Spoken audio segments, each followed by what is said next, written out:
And yet that is the trajectory we're presently on. See, if China had elections coming up in November, I'd be worried, right? Because, you can just imagine a situation where the Chinese, being more short-term, would say, well, look, the Americans are distracted with Iran and the Europeans are distracted with Ukraine. Now is our time for Taiwan because we really want to get all that support. So let's gin it up. Chinese aren't doing short-term at all. They're doing long-term. The Chinese are thinking for 10 years down the road, 20 years down the road, and they're investing that way. They're taking very little risk. They're making no regret moves to set themselves up long-term, while the Americans are doing all this short-term stuff, all this electoral cycle stuff. That's the worry.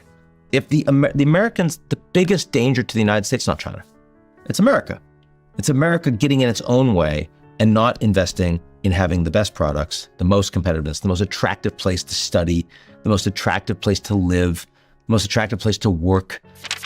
This has had probably the single biggest impact on my office. Of all the products that I've tried that have given me productivity gains or cognitive boosts, I would say that exogenous ketones are in the top 3 most pivotal things that have given me a massive productivity gain. It's some Stanford graduates that have been able to basically bottle up the effect you get from being in a ketogenic diet in a small shot that you can take that makes you feel incredibly focused and gives your brain an incredible source of energy. And the clinical studies that have been done on exogenous ketones have absolutely blown my mind.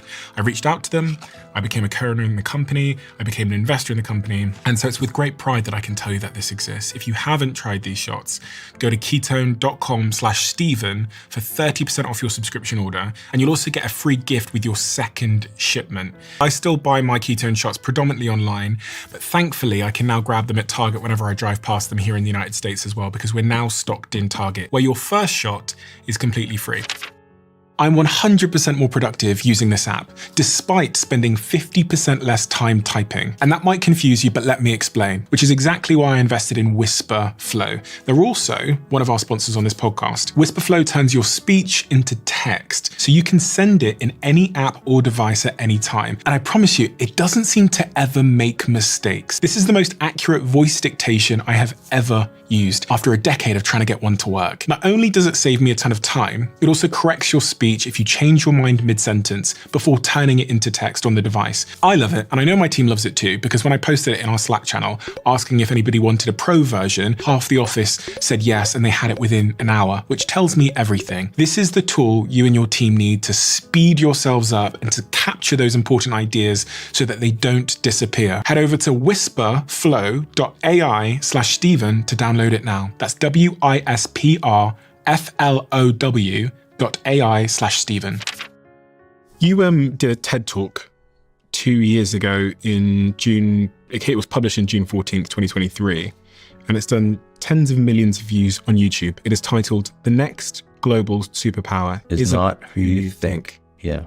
And I was looking at the comments section earlier, and some of the top comments are, "You called it a year ago and you were 100% right." There's another one here saying, "Hello, writing to you from a year in the future. I have some bad news about 2025. You were right." What were you right about? I guess what they're saying, you and I have been talking about the US and China and traditional geopolitics. What I was saying is that increasingly the world is moving beyond geopolitics, and that the most important new global leaders aren't countries. They're technology companies that are writing their own rules. I was looking how the Russian invasion of Ukraine, that war started not on the 24th of February, but the 23rd of February, when Microsoft found out about all of the cyber strikes that were hitting Ukraine and made the US government and the Ukrainian government aware of it. I look at Elon Musk and providing Starlink. If it wasn't for that, I'm not sure that the Ukrainian government was going to be able to fight these guys on the ground. They wouldn't have been able to communicate. Zelensky might be gone.